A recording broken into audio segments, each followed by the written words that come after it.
जब भी एक लेडी प्रेग्नेंट होती है तो सब पेल्विक पेन या फिर एब्डोमिनल पेन के बारे में बात करते हैं, लेकिन हिप पेन ड्यूरिंग प्रेगनेंसी के बारे में कोई बात नहीं करता.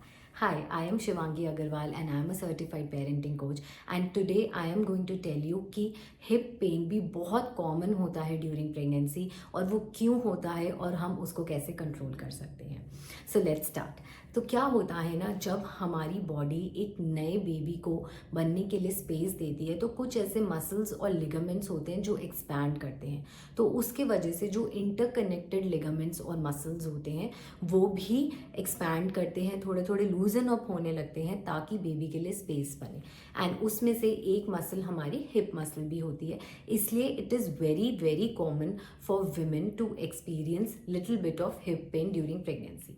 अब नॉर्मली तो ये हिप पेन सेकेंड और थर्ड ट्राइमेस्टर में इंक्रीज होता है, क्योंकि उस टाइम पे हमारी बॉडी का वेट बढ़ने लगता है, सेंटर ऑफ ग्रेविटी खत्म हो जाती है, क्योंकि टमी पे ही सारा वेट आ जाता है. इसलिए क्या होता है ना, जो प्रेशर होता है वो ज़्यादातर एब्डोमिनल पे और हिप पे पड़ता है. But many expecting mothers also experience hip pain during the first trimester, and let me tell you it is also absolutely okay until unless कोई भी ऐसा पेन है जो बहुत ही ज़्यादा शार्प है या अनयूजुअल है तो आपको वरी करने की ज़रूरत नहीं है. But if it is a mild pain और रेगुलर पेन की तरह चल रहा है तो आप अपने नॉर्मल लाइफस्टाइल को कंटिन्यू कर सकते हैं. अब क्या होता है, जैसे एक मसल होती है श्रेटिका, आपको पता होगा, वो क्या होता है, वो स्पाइन से कनेक्टेड होती है. अब जब प्रेशर पड़ता है हमारी लोअर बॉडी पे तो वो भी कहीं ना कहीं प्रेस होने लगती है या थोड़ी बहुत स्पेस देती है बेबी को, तो उस वजह से भी कभी ना कभी हिप पेन हो जाता है.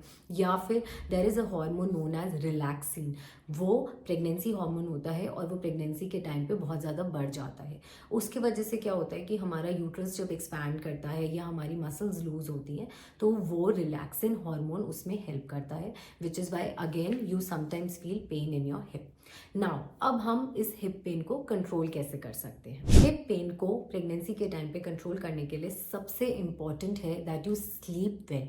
जब भी हम सोते हैं तो हमारा जो बॉडी पोस्चर होता है while sleeping should be very comfortable. सबसे पहले तो इट इज़ सजेस्टेड कि प्रेगनेंसी में हमें करवट लेकर या साइड टर्न लेकर सोना चाहिए, and we should place a pillow under between our knees.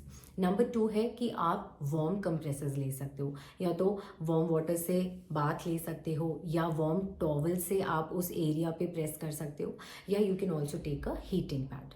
Number 3 is massage. तो आप अपने पार्टनर को या फिर कोई, अगर आप किसी का कोई आपको नोन में कोई मसाज पर्सन है, आप उनसे बहुत सॉफ्टली सर्कुलर मोशन में साइड लेट के सर्कुलर मोशन में अपने हिप्स पे और लोअर एरिया में मसाज करा सकते हो. बट प्लीज़ ज़्यादा प्रेशर नहीं अप्लाई करना है, एंड राइट मसाजिंग टेक्निक्स भी यूज़ करना बहुत इंपॉर्टेंट होता है.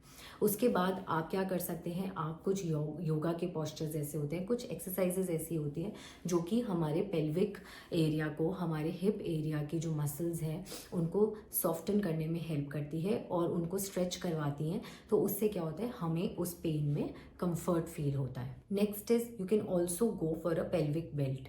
बहुत सारी प्रेग्नेंट लेडीज़ को पेल्विक बेल्ट से बहुत सपोर्ट मिलता है. क्यों? क्योंकि उससे क्या होता है ना कि जो बॉडी का वेट होता है वो डिवाइड हो जाता है एंड मसल्स को एक सपोर्ट मिलता है. And the most important thing is please where comfortable shoes. Please do not wear anything जो आपके फीट में या लेग्स में या हिप में पेन करे. जैसे हाई हील्स को अवॉइड करो. फ्लैट अगर कुछ चप्पल पहन रहे हो तो उसका सोल भी सॉफ्ट होना चाहिए, कुशन्ड होना चाहिए, और कंफर्टेबल, सबसे कंफर्टेबल स्पोर्ट्स शूज़ होते हैं या कंफर्टेबल शूज़ होते हैं. सो ये इनमें से कुछ भी चीज़ें करो और आप देखना that you will get some relief in your hip pain during pregnancy, and you will be able to enjoy this beautiful face.